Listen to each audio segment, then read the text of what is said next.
You are listening to Topic Rehab, and this evening we are going to jump right in with how in the UK the law is now introducing sat-navs into the driving test.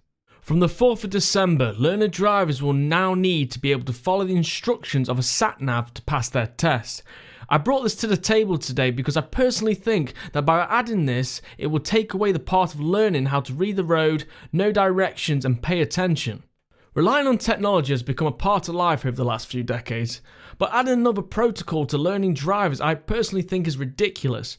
Learning and having full focus on the road is a part of driving. This is you and the other driver's safety.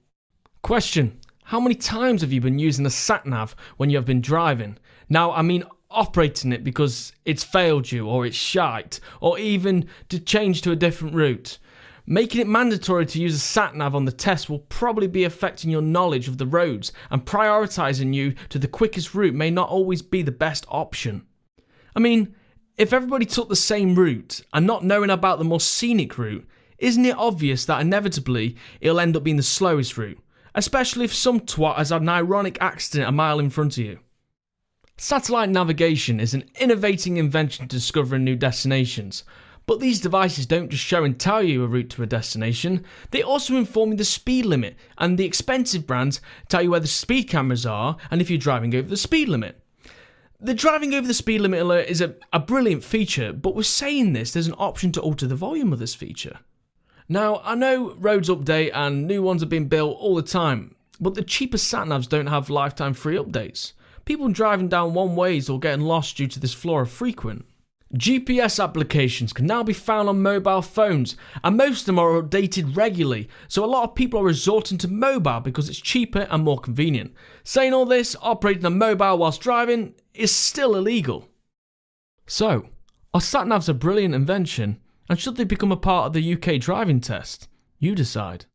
Next up on Topic Rehab's agenda tonight, prostitution. We'll go over some pros and cons of this topic.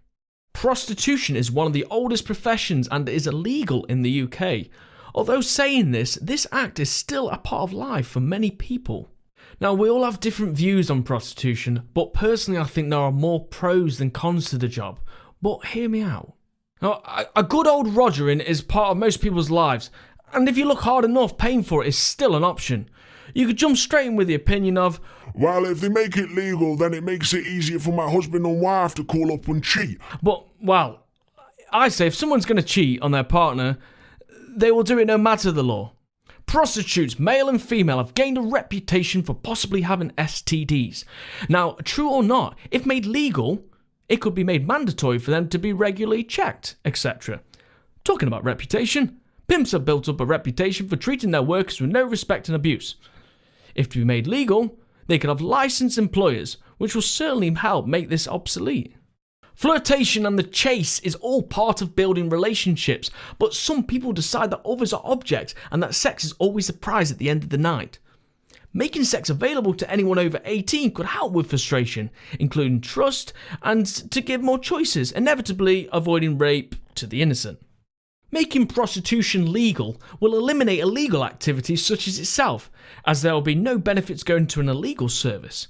And let's be honest, sex helps people relax. Think about it. The impact it would make on us nationally if it was available to every adult. Obviously, we are a long way from this. Rules and procedures and all sorts of measures would have to come in place before the legalisation. But how far are we away to making this legal? Now, obviously, I can go on all day. But if a topic will create more jobs and lower crimes, then it's something to debate about. My strongest opinion is how much of an impact this could have on helping confidence. Now, some people are unable to find partners. Making it available opens them up to an experience that could have seemed impossible before. Having one-on-one attention for an hour or whatnot may be helpful to many.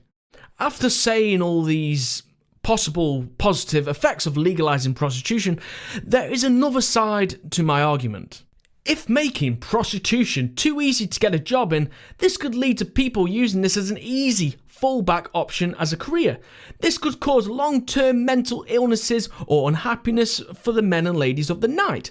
Could it be that making sex too available would impact on how we would respect and treat each other, resulting in a more overall negative outcome? I'll let you decide. Tell me what you think and join the debate. You have been listening to Topic Rehab. Send in your topic requests for an honourable mention in the next show. Thanks for listening.